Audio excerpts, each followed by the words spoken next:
Hola, muy buenas tardes, estimados televidentes y radioyentes. Iniciamos ya nuestra mesa redonda de hoy para analizar la situación en Oriente Medio a inicios del 2014. Sin duda, la región más compleja, más explosiva y más dinámica en cuanto a conflictos en el mundo de hoy, pero hay movimientos interesantes que hacen que nuestros analistas se planteen si realmente hay un cambio en la geopolítica del Medio Oriente. Nos acompaña en el análisis de esta situación a inicios del 2014 la doctora María Elena Álvarez, es analista internacional, profesora de Relaciones Internacionales. Leonel Nodal, analista internacional también, periodista que estuvo varias veces acreditado en la zona del Medio Oriente, y de manera especial Orwa Mahmoud, corresponsal de Sana, la agencia siria de noticias, a quien le damos la bienvenida. Gracias por venir. Iniciamos ya nuestra mesa redonda. Vamos a dar un recorrido por el Oriente Medio que complementa en algo lo que abordaban ayer nuestros colegas comenzando la semana. Acompáñenos. Pero antes de dar inicio al tema de la mesa redonda, vamos con la noticia del día. La noticia del día que hoy está relacionada con la causa de los 5. Acaba de darse a conocer un comunicado de la Comisión Internacional que trabajará la investigación del tema de los 5 el próximo marzo en Londres. Dice así, tal cual lo refleja el sitio Cuba Debate. René González participará en la Comisión Internacional de Investigación en el caso de los 5, pero se ha informado también que la premio Pulitzer de literatura Alice Walker, Rancy Clark, es fiscal general de los Estados Unidos, y otros invitados especiales, entre los que se cuentan personalidades de la talla de los actores Martin Sheen y también la actriz reconocida Emma Thompson.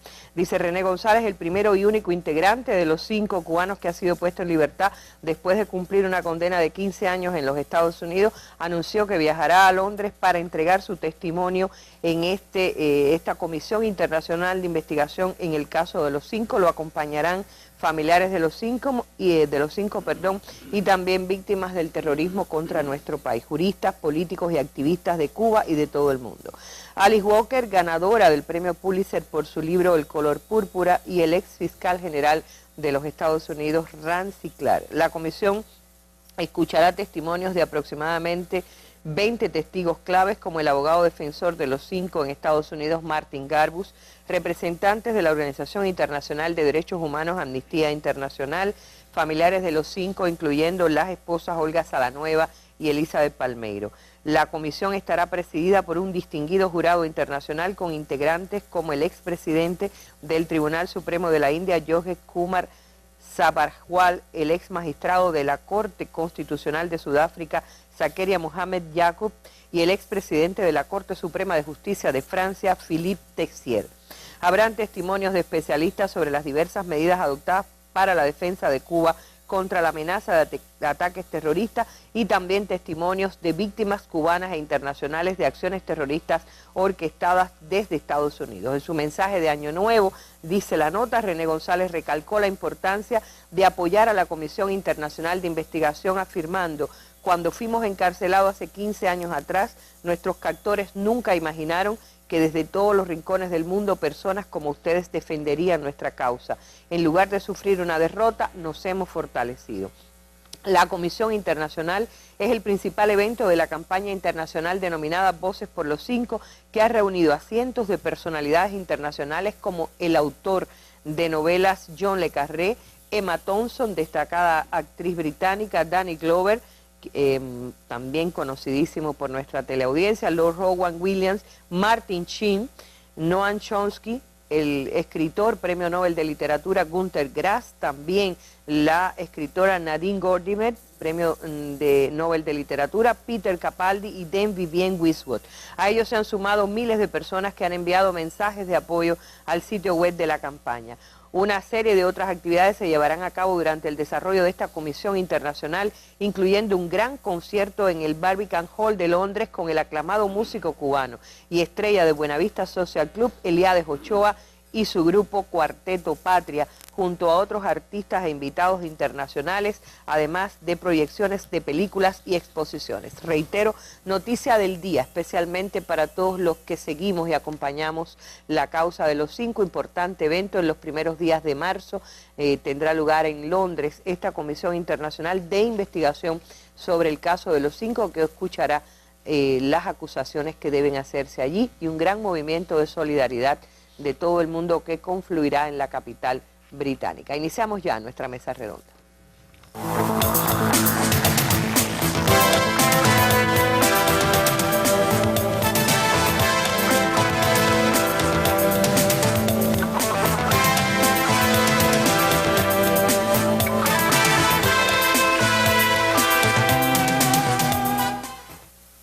Este martes arrancaron precisamente las votaciones del referendo constitucional en Egipto, una jornada electoral que se extenderá hasta mañana y que resulta vital tanto para las autoridades provisionales como para los jurados islamistas. Una convocatoria que abarca más de 50 millones de electores que tendrán a su disposición más de 30.000 centros de votación. El objetivo del gobierno es lograr asistencia del 70% y que con mayoría se apruebe el proyecto de Carta Magna. Fuertes medidas de seguridad han sido implantadas en todo el país, aunque pocas horas antes de que abrieran los colegios electorales, una bomba artesanal estalló cerca de un tribunal de El Cairo sin provocar muertos ni heridos. El referéndum es un mecanismo jurídico por el que se someten al voto popular leyes o actos administrativos cuya aceptación o ratificación se propone al pueblo mediante una consulta popular. El referéndum constitucional convocado por el gobierno de transición de Adli Mansur busca la aprobación del nuevo proyecto de Carta Magna, la cual fue redactada por 50 miembros del gobierno de Mansur. De ser aprobada la nueva constitución, se podría convocar a unas elecciones presidenciales y parlamentarias. El proyecto de constitución ha levantado mucha polémica. En primer lugar, está desprovista de las referencias islamistas que marcaron la Carta Magna adoptada durante el gobierno del presidente depuesto Mohamed Mursi. El nuevo proyecto de constitución le otorga más poder al ejército, le da potestad al jefe del Estado Mayor nombrar al ministro de la Defensa de forma exclusiva en los próximos 8 años y prevé juicio a civiles en tribunales militares. Este proceso consultivo está marcado en la hoja de ruta de la gobernabilidad y la estabilidad política impulsada por el ejército egipcio, el cual prevé la reforma de la Constitución, su aprobación en referéndum y el llamado a una nueva elección legislativa y presidencial.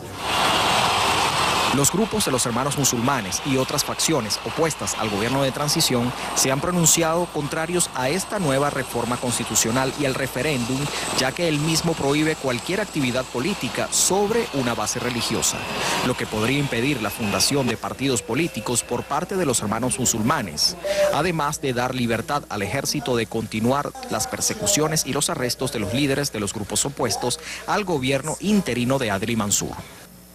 Los hermanos musulmanes han organizado un sinnúmero de protestas para la próxima semana para boicotear la consulta sobre la base de la nueva constitución y protestar contra el golpe de Estado del 3 de julio que sacó del poder al presidente Mohamed Mursi.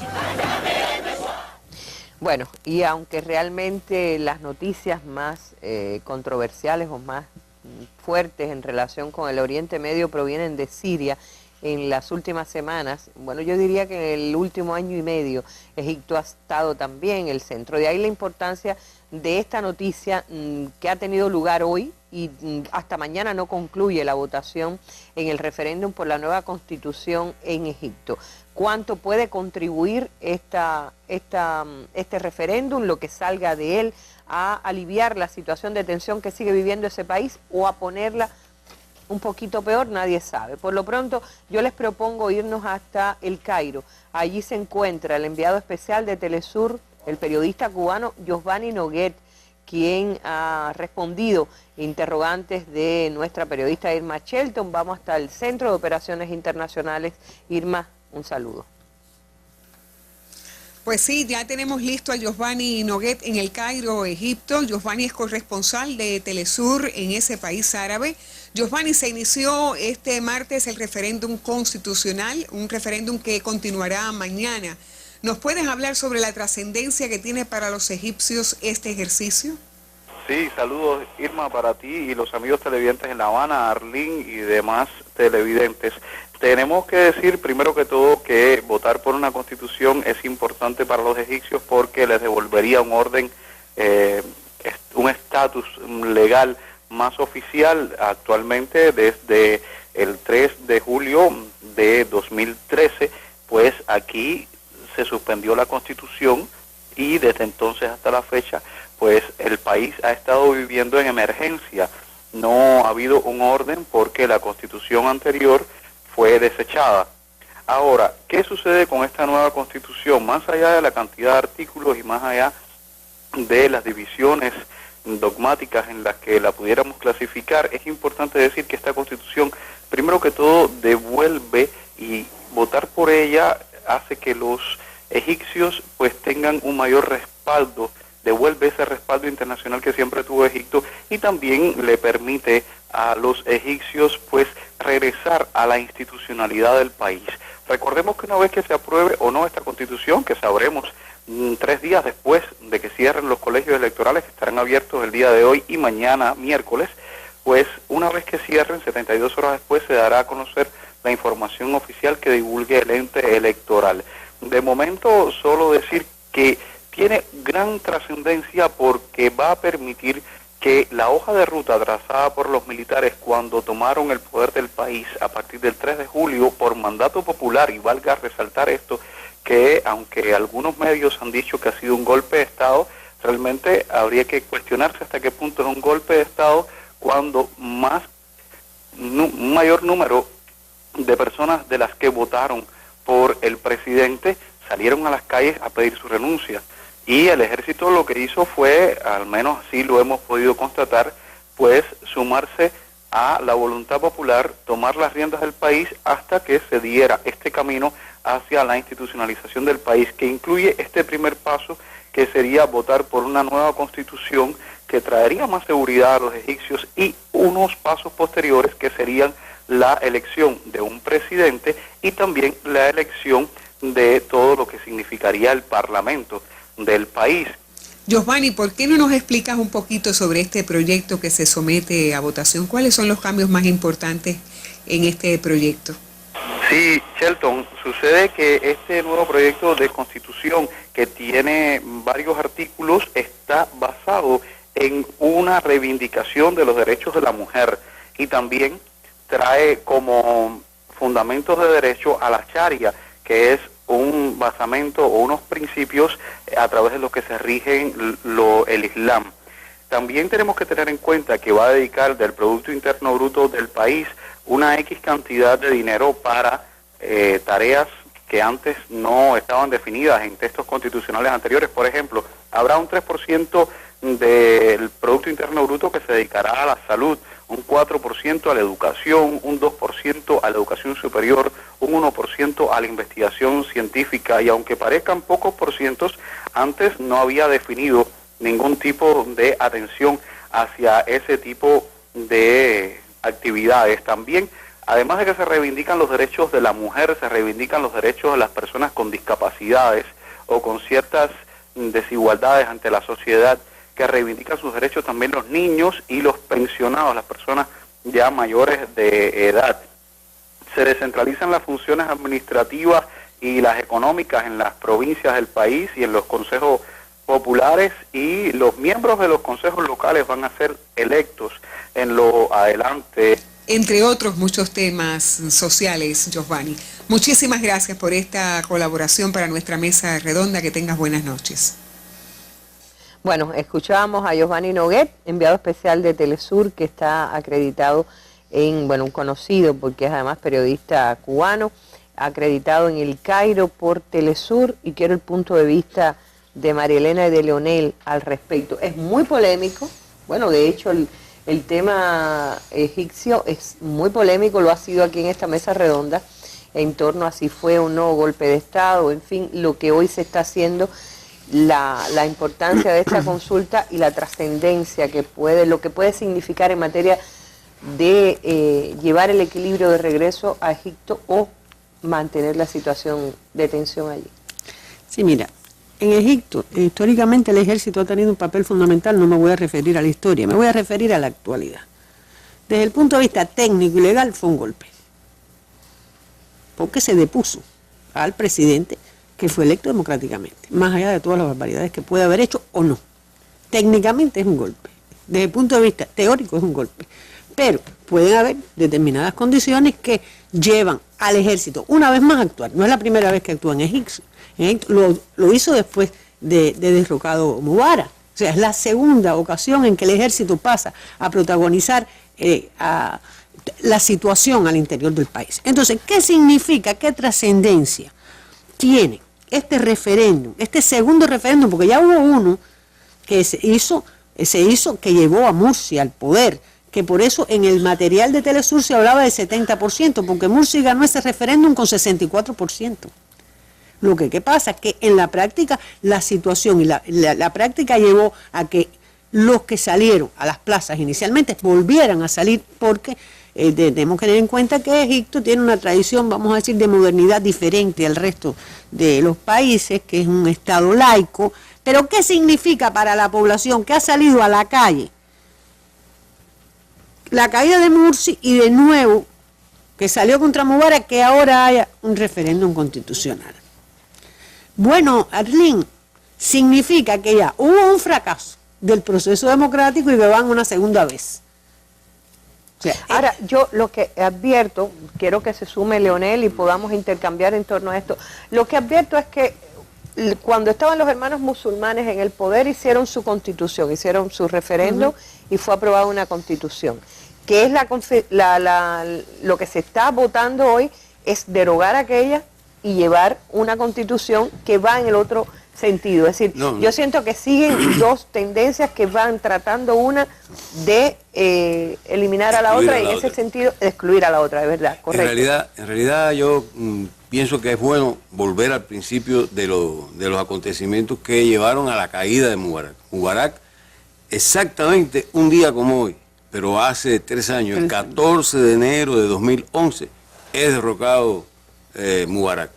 Y es derrocado por un movimiento popular, una insubordinación nacional, en la cual está todo el que ya no soportaba más el estado de la crisis económica, la crisis social, la corrupción, el abuso de poder, 30 años de un régimen militar que le sucedió al régimen de Sadat, que había conseguido legitimar su apoderamiento del poder después de una intervención que inicialmente le da cierto prestigio en la guerra del 73 con Israel.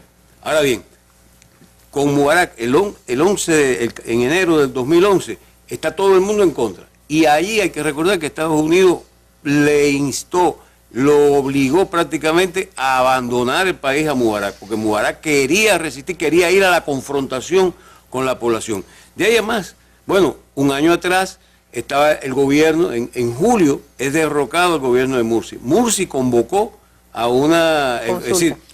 Pero déjame decirte algo, en el caso de Mursi es interesante porque algunos estudiosos de Medio Oriente planteaban que ahí se iba a poner, se iba a probar si realmente a través del islamismo se podía llevar una vía democrática. Bueno, y en principio falló. Lo que pasa es lo siguiente, que recuerda que en cuanto cae Mubarak, no cae para que asume el poder claro que no. una representación del movimiento opositor. Es el propio ejército, son las propias Fuerzas Armadas las que asumen el control de los acontecimientos e impiden que ni las fuerzas de izquierda, ni las fuerzas sindicales, ni las fuerzas incluso islamistas que podían contribuir, podrían contribuir a mediatizar o a adormecer un poco las reclamaciones más extremistas, asumen, pues son ellos los que van y se proponen conducir. ¿Por qué? Porque bueno, todos sabemos que el Estado egipcio, el gobierno egipcio, había firmado los tratados de paz en Camp David con Israel, ha estado financiado por más de 3.000 millones de dólares durante todo ese periodo, y ese es un ingreso que el establishment ha logrado aprovechar el ejército para sí mismo, y la oligarquía esta, que es la gran propietaria de las industrias, las tierras y de los grandes emprendimientos del Cairo, es también la dueña. Pero el ejército, aquel y ¿en qué se diferencian? Siguen teniendo el mismo poder económico, el mismo poder político, el mismo poder militar. Es más, la Constitución ahora le va a dar más prerrogativas. Claro. Entonces, ¿hasta qué punto, Arlene, cuando uno analiza esto, es difícil arriesgarse porque Egipto tiene sus peculiaridades?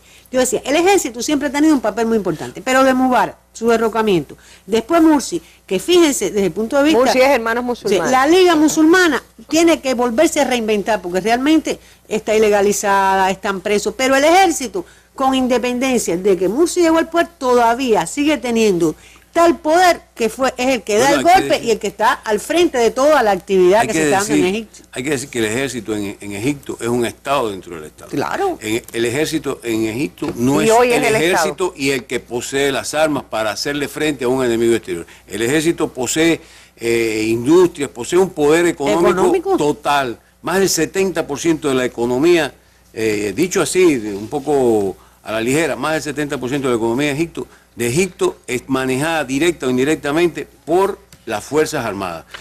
El pobre que habita en el campo, los hijos de campesinos, los hijos de familias de clase media, solo encuentran una cierta vía de superación, un trabajo más o menos estable durante algún tiempo en el ejército. Es en el ejército donde pueden prosperar algunos procedentes. Pero ganan muy poco los soldados. Bueno, de todas formas, Noguer plantea, esto es muy interesante, respaldo internacional, porque Estados Unidos por debajo le ha seguido dando el apoyo, pero Egipto necesita tener su gobierno para que entonces esa ayuda siga fluyendo. Si brevemente, porque no vamos a quedarnos solos en Egipto. No, pero quiero preguntar, yo repito la pregunta fundamental, es decir, esta votación, este referéndum, sean cuales sean sus resultados, y todo parece indicar, según el reporte de los enviados especiales de Telesur y de Prensa Latina y del corresponsal de Prensa Latina, que va a triunfar en sí ampliamente, entre otras cosas por muchas de las cosas que tiene. Dice que las mujeres están acudiendo masivamente, le devuelve la igualdad de género, etcétera. Hay informaciones. Perdón, lo que quiero preguntar es lo siguiente, ¿resolverá el problema de inestabilidad que vive Egipto? Bueno, la inestabilidad se ha logrado mediante la fuerza. Si no ahora hay una estabilidad impuesta. A estas elecciones, quiero decir, estas elecciones se están desarrollando con una relativa calma, porque hay más de 400.000 efectivos militares en las calles, han reprimido, hay muertos, ha habido una imposición de este referendo. Al referendo anterior, que tanto se cuestionó, asistió un 33%, y por eso se decía que era bueno. Una tercera parte de los electores. El desafío de los militares en esta consulta no es tanto que voten por sí, porque los que no hay campaña por el no, sino que haya una participación mayor que en la la respuesta mía es diferente. Anterior. Si no resuelven los problemas que llevaron a la calle contra Mubarak, a esa población, volverán a salir a la calle. Bueno, eso a largo plazo. Que fueron los problemas sociales acumulados, problemas sociales acumulados, que fueron la base de lo que en un principio se identificó como parte de la llamada primavera árabe, nombre que ya sabemos dónde se le puso. En Occidente fue frustrado sus principales demandas, pero yo creo que eso de que está planteando el proyecto de constitución nuevo, de dedicarle un alto por ciento del Producto Interno Bruto a la educación, la salud, etcétera, trata por lo menos en la letra, ¿ok? Esperemos, trata en la letra de responder a aquellas demandas. En cualquier caso, yo lo que advierto, y a partir de lo mismo que ustedes han dicho en otras mesas y he escuchado siempre, que se advierte que Egipto es un país como partido a la mitad, donde hay casi que un 50-50, como suele decirse vulgarmente, mitad y mitad de fuerzas que tienen una guía musulmana, porque en cuanto gana una fuerza, sale la otra y se manifiesta. Hay que ver. Eso no se ha medido con exactitud nunca. No digo 50%. No, la mayoría de la población, la mayoría de un 90% aproximadamente de la población es musulmana. Ese es un país musulmán, lo que están a favor un país cuya población acude mayoritariamente todos los viernes, pero con una tradición laica. Y hay apenas un 10% de una población cristiana copta, que es además la que ha estado encabezando las oposiciones, a eso no se puede Pero tiene una tradición de Estado laico. Escucha sí, una cosa, repito. en este momento, hoy en una encuesta que salió publicada en Egipto, se confirmó que apenas un 5% de los electores, de los que van a decir sí, conoce, ha leído la Constitución, y que apenas un 10% ha oído, ha visto algo. Es una Constitución apenas conocida por la población, donde a fin de cuentas, como ocurre en estos países, donde además los niveles de analfabetismo y de semianalfabetismo son altísimos, la gente sabe que hay una nueva oportunidad, o cree o puede creer, según quien lo esté orientando en su comunidad, de que podrá o no resolver. Habrá mayor democracia, habrá mayores derechos sociales, habrá mayores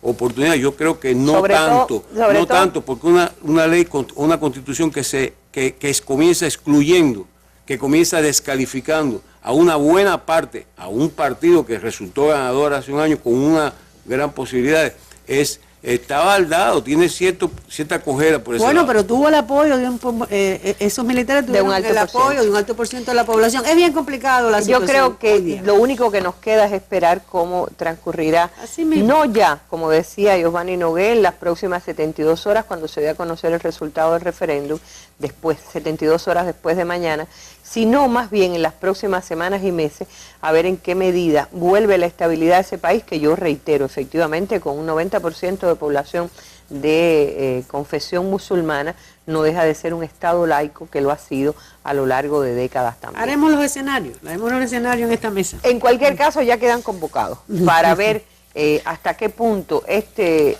paso logró encaminar una solución a una de las zonas, a uno de los países con más, digamos, focalización en esta conflictiva zona del Medio Oriente. Gracias a los dos por el debate.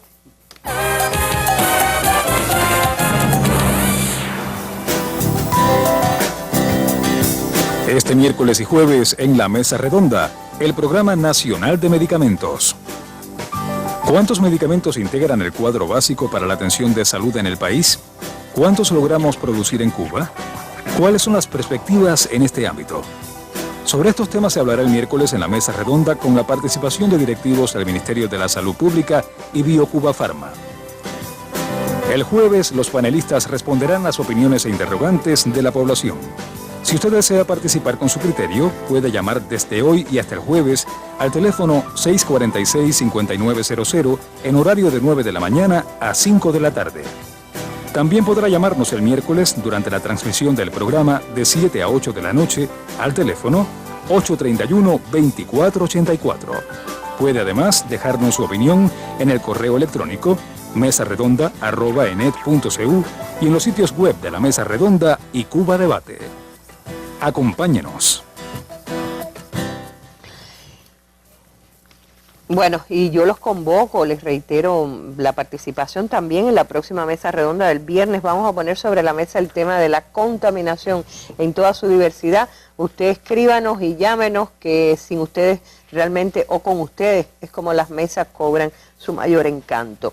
Y entre las noticias que hoy circulan del Medio Oriente está un informe acusando a tropas británicas de torturar iraquíes, algo que se sabía, pero que parece que empieza a trascender. Un informe sobre torturas y crímenes de lesa humanidad presuntamente cometidos por las tropas británicas durante la guerra de Irak se hará público este martes en Londres.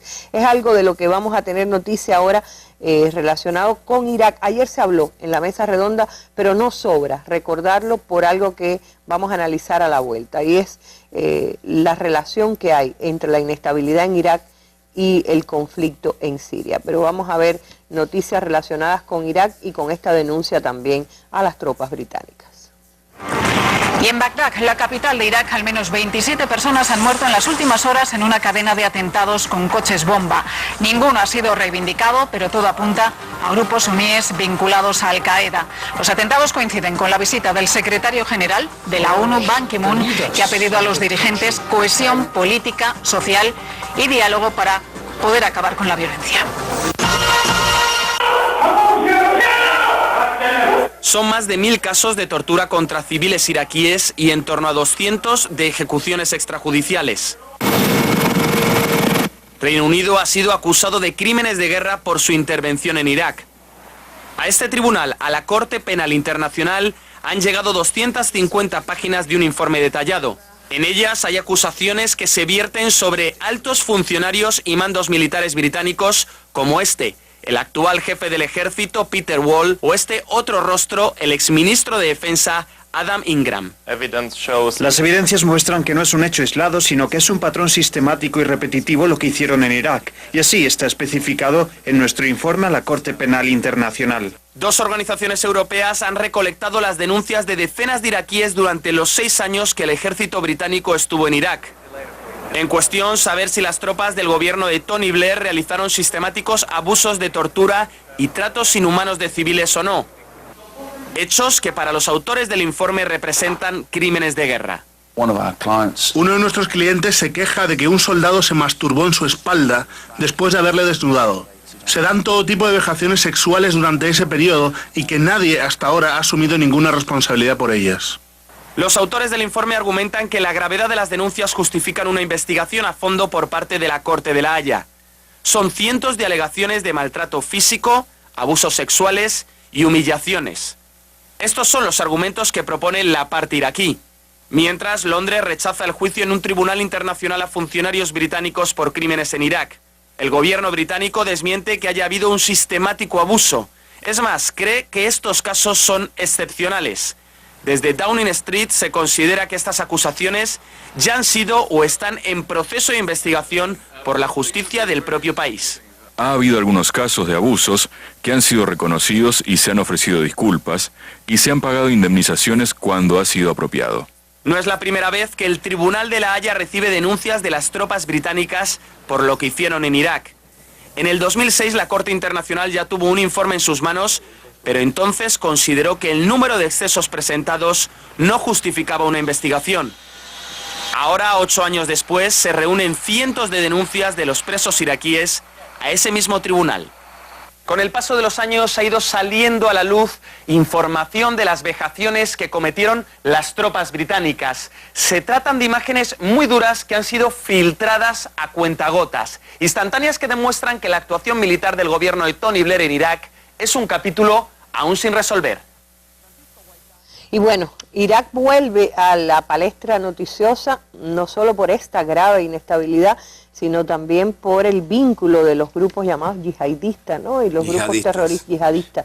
La guerra santa que han desatado, o en nombre de una supuesta guerra santa. Bueno, Irak y Siria, como es conocido, históricamente han sido 2 estados, 2 territorios vinculados históricamente por vínculos incluso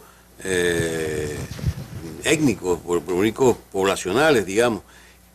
Hay una cosa curiosa: Siria es un país de mayoría sunita, Irak es un país de mayoría chiita.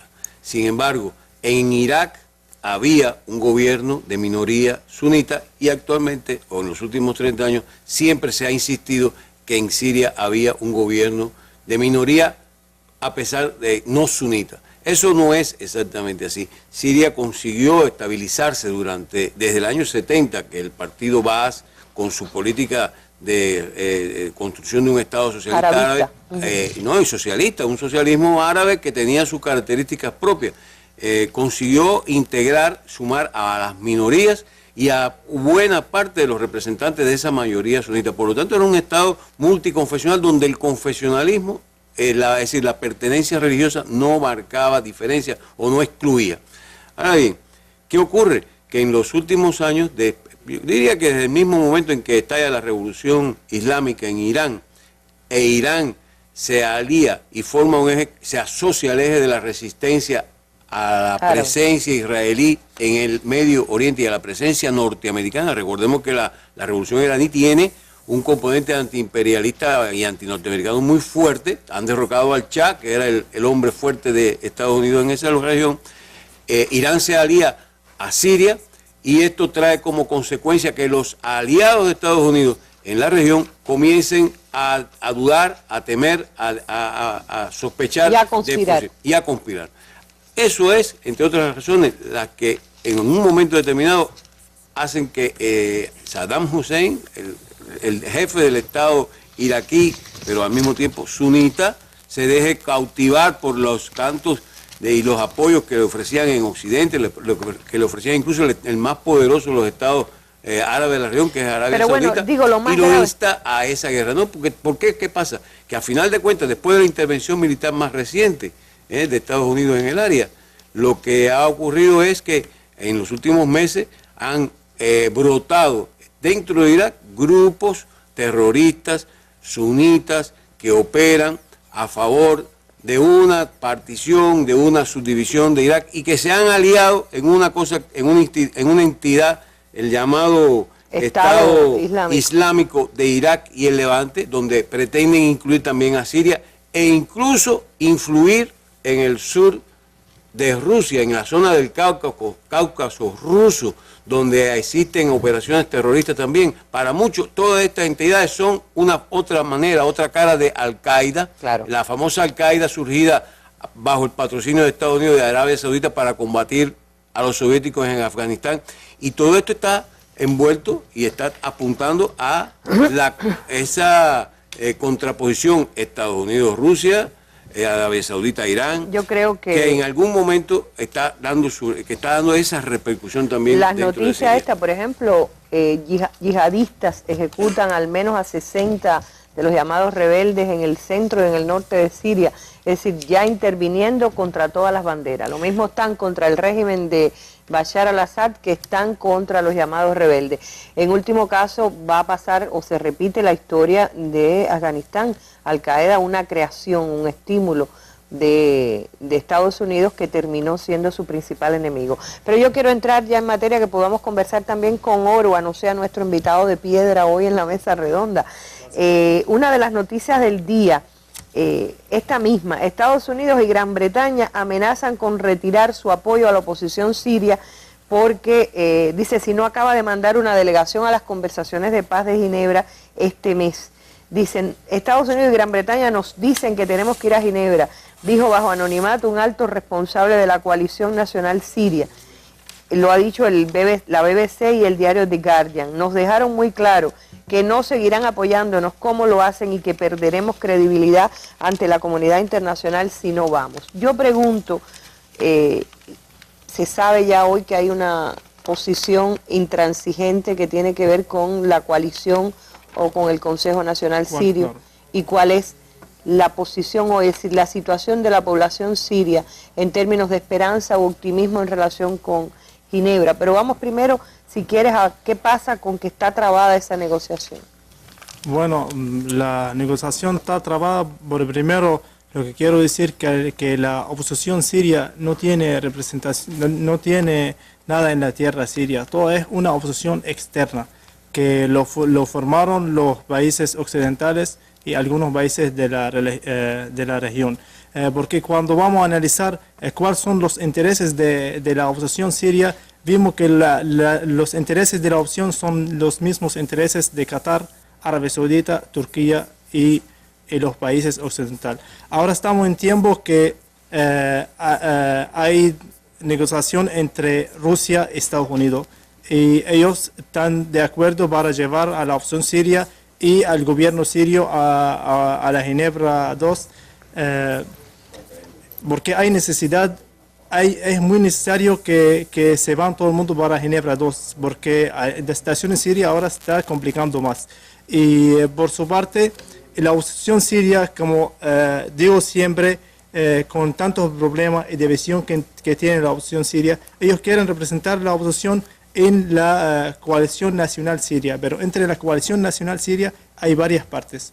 Por ejemplo, ayer una de las partes del Consejo Nacional de la Oposición, que lo representa uno de los que George Sabra, que le dijo que ellos no van a Ginebra 2. Y la coalición nacional son de 60 personas, el Consejo Nacional forma 22 personas de los 60 personas. Entonces hay problemas serios en la oposición. Por parte del gobierno, el gobierno sirio ya tiene su delegación, y finales de semana se va, encabezada por el canciller sirio Walid al-Muallim, para Rusia. Va a hacer preparación para Ginebra 2 si si habrá Ginebra 2. ¿Creen, ustedes no son muy optimistas en cuanto a que pueda haberla finalmente? Hay un tema que tiene que ver también con la participación de Irán. Claro, para Ginebra, nosotros siempre tenemos esperanza que llegue a Ginebra 2, porque a todos los sirios ya quieren que se acabe la crisis, porque la crisis ha afectado a toda la Siria, a toda la población. Entonces, pero la idea principal para los sirios, lo principal para los sirios es volver a tener la seguridad, la estabilidad del país. Y eso va cuando los países que apoyan al terrorismo y mandan armas y grupos armados a Siria, cuando ellos van a detener el apoyo a los grupos armados, eso va a ser fundamental el inicio de terminar la crisis siria. En Ginebra 2 siempre tenemos esperanza, porque nosotros estamos en Siria, el gobierno sirio está buscando salida de la crisis que tiene. Ellos han preparado la delegación y se van para Ginebra 2. Y no han puesto condiciones. El gobierno sirio ha dicho que va sin condiciones. No va sin condición porque él quiere que tenga la Ginebra 2 éxito. Ellos ponen condiciones porque ellos no quieren Ginebra 2 ahora, porque por el momento que ellos... ¿Te refieres a la oposición? A la oposición. Cuando hablo de ello, refiero a la oposición, que la oposición siria... La oposición siria no está en momento favorable para ir a Ginebra 2, porque el ejército árabe sirio ha desaparecido prácticamente. No, el ejército árabe sirio, que digo, el ejército de Siria. El ejército del gobierno. Claro, ha adelantado mucho, tiene una opción muy buena, porque lo que determina la Ginebra 2 es la posición que tiene el ejército árabe de Siria y el control que tiene sobre el país en la tierra. Y eso, y lo que cuando hablo de Ginebra y la participación de Irán, la participación de Irán es fundamental para que tenga Ginebra 2 éxito, porque Irán es un país de la región.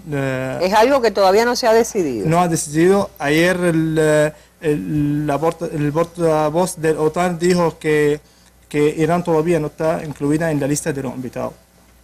Y dijo también que es un país que es muy importante que participe en Ginebra 2, pero todavía no está en la lista de los invitados. Bueno, yo quiero cerrar un poco lo que planteaba Orwa, dando otros datos. 6,5 millones de civiles en Siria necesitarán ayuda alimentaria para sobrevivir, lo ha dicho el Programa Mundial de Alimentos. Hay una situación de hambruna literalmente en algunas zonas, producto de la propia crisis, la guerra que le han impuesto a ese país. La ONU dice que ya detectó muertes por desnutrición luego de casi 3 años. Este conflicto ha causado 9,3 millones de personas requieran de ayuda. Una dice 6,5, otra dice 9,3. Pero este reporte desde Beirut de la agencia EFE dice que 48 personas han muerto por falta de alimentos en un campo de refugiados palestinos en Siria. Es decir, la crisis de los seres humanos, de los civiles, va llegando a un punto que también obliga a que se termine de realizar Ginebra 2. María Elena, hoy mientras preparábamos la mesa tú decías que se está reconfigurando un mapa geopolítico, porque mientras a Irán todavía no se ha decidido que vaya, pero Arabia Saudita... sin embargo, ya está puesta como invitada a la conferencia de Ginebra 2. Eso manifiesta las contradicciones. Yo quería decir muy brevemente que en la medida en que esa oposición está dividida y no está en el terreno, la postura de Estados Unidos se debilita en la conferencia. Y por eso Kerry un poco no quiere que vaya Irán, porque el hecho de que vaya Irán es fortalecer al gobierno y, por supuesto, la postura rusa. Indudablemente hay una recomposición, y Siria pudiéramos decir que es el corazón, por su posición geográfica. Pero estamos hablando, Arlene, de la intención de un nuevo reparto, de un reordenamiento imperialista del Medio Oriente. Y eso lo obviamos. Y obviamos la importancia de la que están teniendo los nuevos poderes regionales en esa reconfiguración. Y entonces a veces nosotros mismos... Estás hablando del mismo plan que era Condoleezza Rice en la época de... Estoy hablando del imperialismo y en este momento, sobre todo por el ascenso de China y Rusia, temen. 10 años atrás esto era imposible de decir. Y también la denominada y la llamada primavera árabe. Pero te decía que hay un reordenamiento, se está tratando de establecer nuevas zonas de influencia, y nosotros a veces, o casi siempre, hablamos de los problemas confesionales. Existen, pero esto es geopolítica. Y cuando hablamos del arco Chía, le estamos haciendo el juego, y yo lo he hablado en esta mesa, y hoy un especialista en Medio Oriente me hacía la crítica, no me hacía la crítica, pero me lo decía, le estamos siguiendo el juego a los medios masivos occidentales, porque sí es verdad que hay una alianza, pero es una alianza de interés nacional, más allá de que el arco Chía sea una amenaza o no para Arabia Saudita. Entonces, en el plano regional hay un reacomodo, Arlene, donde, por ejemplo, podemos decir que Irán... Así que se están usando los pretextos confesionales que existen para tratar de explicar fracturas y guerras, ¿no? E intereses de las potencias, sobre todo estas regionales y de Estados Unidos. Pero en el plano regional, el hecho de que, por ejemplo, el acuerdo Irán 5+1, que no hemos hablado de él, demuestra que ya hay un reconocimiento de Irán como potencia regional. El hecho de que Arabia Saudita sea invitado, que no aceptó no sé qué, y que tuvo contradicciones con Estados Unidos, es hasta cierto punto un reacomodo. Y bueno, no sé si Nodal después va a hablar, la situación que hay entre Arabia Saudita e Israel, un poco una alianza por debajo, también es una reconfiguración más abierta. El propio hecho de que Estados Unidos haya firmado el acuerdo con Irán en contra de lo que pensaba Israel, o la propia Arabia Saudita, demuestra esa reconfiguración, siga más allá del acuerdo o no. Y por último, la reconfiguración de las potencias. El papel de Rusia en Medio Oriente es muy importante hoy. Y muy interesante, como ha logrado... Como contención, pero también como presencia. Y hasta China, leía hoy, para preparar la mesa, lo último que voy a decir, que, por ejemplo, propuso un plan de 4 puntos para las conversaciones israelo-palestinas. China siempre ha tenido una política exterior un poco más pausada y ya está teniendo una postura más activa también en la región. Bueno, sí, te agradezco mucho. Hay un acontecimiento que tuvo lugar en las últimas horas y que me permito retomar. La muerte del carnicero de Sabra y Shatila. Ariel Sharon ha desatado las pasiones dentro del Medio Oriente, y yo quisiera que recordáramos quién es este hombre y por qué en unos países hay, digamos, no celebración, pero sí alegría por lo que sufrió el carnicero de Sabra y Shatila, y por otra parte hay exaltación del espíritu que encarna Ariel Sharon. Vamos a ver este reporte. Hijo de judíos rusos que emigraron a Palestina, Ariel Sharon nació cerca de Tel Aviv el 21 de febrero de 1928. Siempre tuvo alma de militar y la mayor parte de su carrera discurre en el ejército. Tras licenciarse en Derecho en los años 70 comienza su carrera política. Pronto llega al Likud como diputado después de haber ayudado a su creación. Paralelamente, Sharon se embarca en la defensa de los colonos religiosos. En 1981 se reconcilia con su gran pasión, el ejército. Ministro de Defensa en el gobierno de Begin, Sharon es el artífice de la llamada Paz para Galilea, la operación lanzada en el Líbano en 1982, que tenía como objetivo acabar con el problema palestino y su viejo enemigo Yasser Arafat. Prometió una guerra relámpago, pero las cosas se complicaron. Y llegaron las matanzas de Sabra y Shatila. Milicianos cristianos libaneses entraron en los campos de refugiados palestinos, matando entre 1.000 y 3.000 hombres, mujeres y niños. Sharon admitió haber autorizado la incursión. La matanza provocó la indignación internacional y en Israel se ve obligado a dimitir. Hasta 1996, con el gobierno de Benjamín Netanyahu, Sharon permanece en un segundo plano. Tras ser ministro de Infraestructuras, asume la cartera de Exteriores. Después de disputas y deserciones en el seno del Likud, en 1999 Sharon se convierte en el líder del partido. Meses después, realiza una inesperada visita a la explanada de las mezquitas de Jerusalén. Una provocación para los palestinos que desencadena la segunda intifada.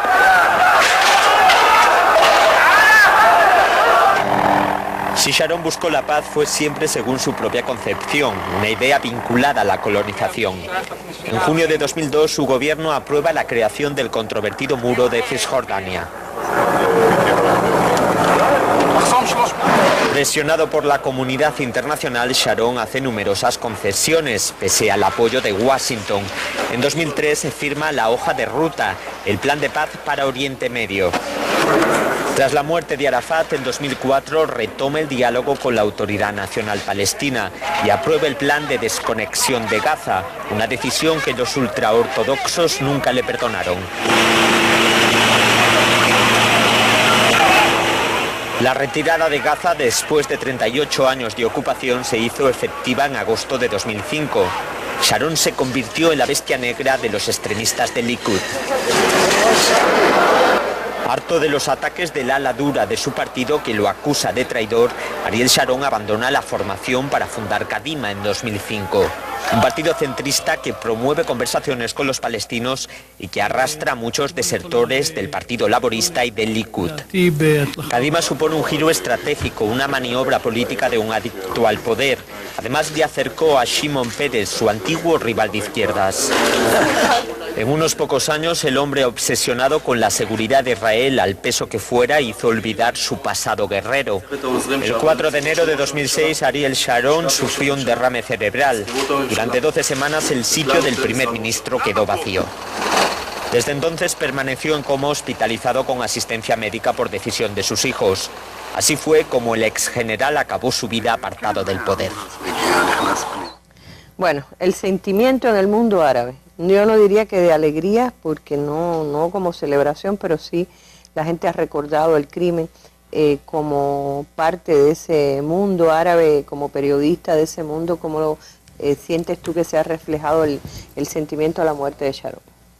Bueno, la muerte de Sharon, la muerte de Sharon para el mundo árabe ha sido una sorpresa. No una sorpresa porque ellos pensaron que van a vivir muchos años más, sino porque mucha gente tenía pensado que había muerto ya hace 8 años.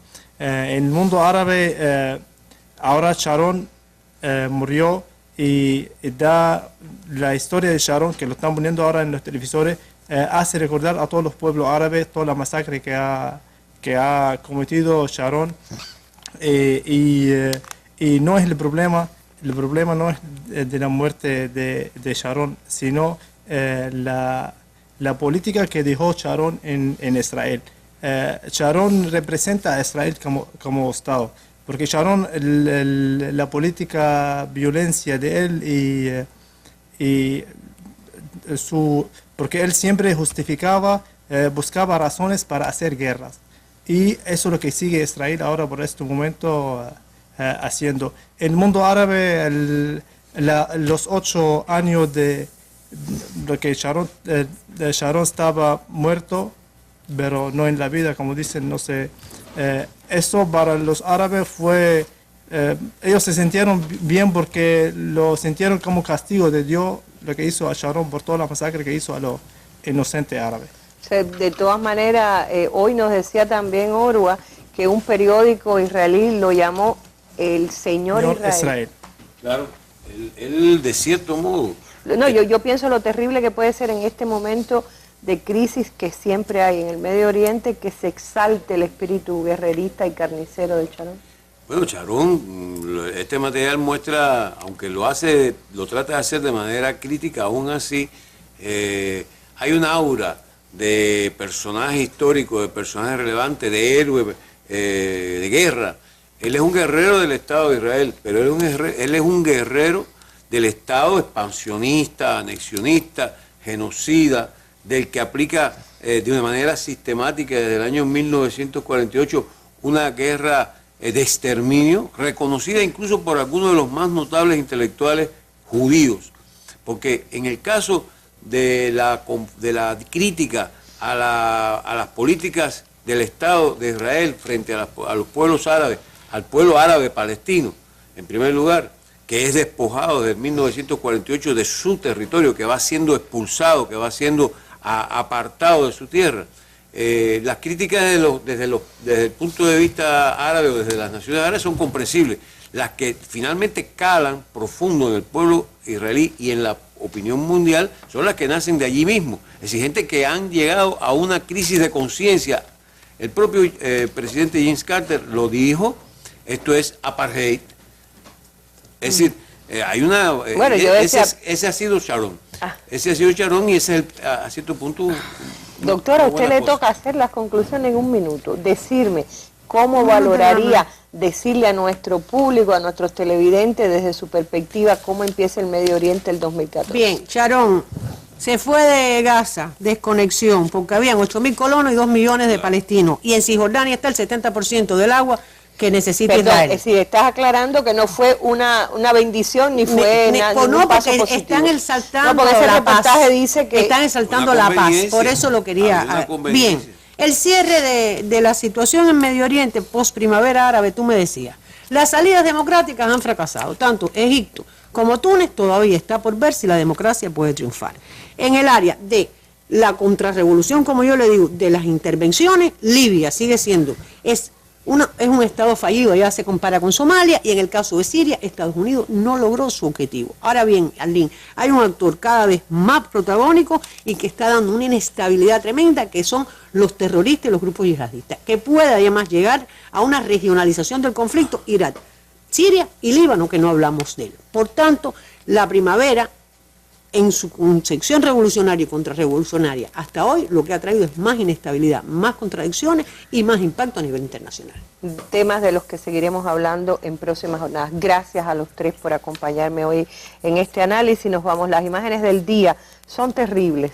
Alguien me decía hoy, pero todas las noticias son malas. Bueno, desgraciadamente de las buenas, como decía Leonel, habla la Biblia. Las malas noticias están todos los días en los medios de comunicación que tenemos la responsabilidad de presentar a la población. Cientos de civiles mueren en un naufragio huyendo de la violencia en Sudán del Sur. Se estima que entre 200 y 300 personas, incluidas mujeres y niños, fallecieron ayer lunes tras el hundimiento de una embarcación en el río Nilo. Transportaban refugiados que huían de la violencia desatada en Sudán del Sur desde la ciudad de Melakal, capital del estado del Alto Nilo. Así nos vamos, hasta un nuevo encuentro en la Mesa Redonda. Muy buenas tardes, noches.